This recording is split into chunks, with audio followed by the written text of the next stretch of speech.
தூத்துக்குடியில் மழை வெள்ளத்தில் சிக்கி தவித்த 50க்கும் மேற்பட்ட குடும்பங்களை ரோட்டரி கிளப் உதவியுடன் நியூஸ் 7 தமிழ் மீட்டெடுத்துள்ளது. தென் மாவட்டங்களில் பெருவெள்ளத்தில் ஏராளமான பொதுமக்கள் சிக்கி தவித்து வரும் நிலையில் மீட்பு பணி மற்றும் நிவாரண பணிகளில் நியூஸ் 7 தமிழ் முழுமையாக களம் இறங்கியுள்ளது. நியூஸ் 7 தமிழோடு இணைந்து பல்வேறு சமூக அமைப்புகளும் தொண்டு நிறுவனங்களும் கரம் கோர்த்து நிவாரண பணிகளில் ஈடுபட்டு வருகின்றனர். இந்நிலையில் தூத்துக்குடியில் வெள்ளத்தில் சிக்கி தவித்த 50க்கும் மேற்பட்ட குடும்பங்கள் ரோட்டரி கிளப் உதவியுடன் டிராக்டர்கள் மற்றும் படகுகள் மூலம் மீட்கப்பட்டனர்.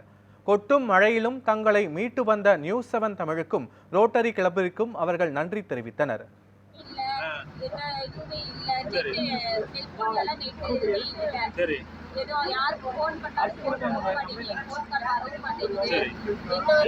எப்படி சமாளிச்சீங்க?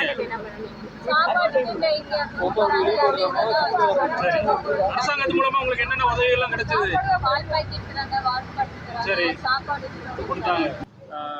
ஒரு ட்ரையல் பேஸ்ட் ரோட்டரி சங்கமும் Ramnad east coast Ramnad rotary சங்கமும் இணைந்து கடந்த ஒரு 2-3 நாட்களாக அவங்களுக்கு தேவையான உணவு, அதுக்கப்புறமா அவங்களுக்கு தேவையான தண்ணீர், அதுக்கப்புறமா குழந்தைங்களுக்கு தேவையான பால் பொருட்கள், அதுக்கப்புறமா பலசரக்கு ஜாமான்கள் எல்லாமே நாங்கள் வந்து தொடர்ந்து கொடுத்துட்டு இருக்கிறோம். ஸோ இந்த நிவாரண பணிகளில் நியூஸ் 7 தமிழும் வந்து இணைஞ்சிருக்கிறாங்க.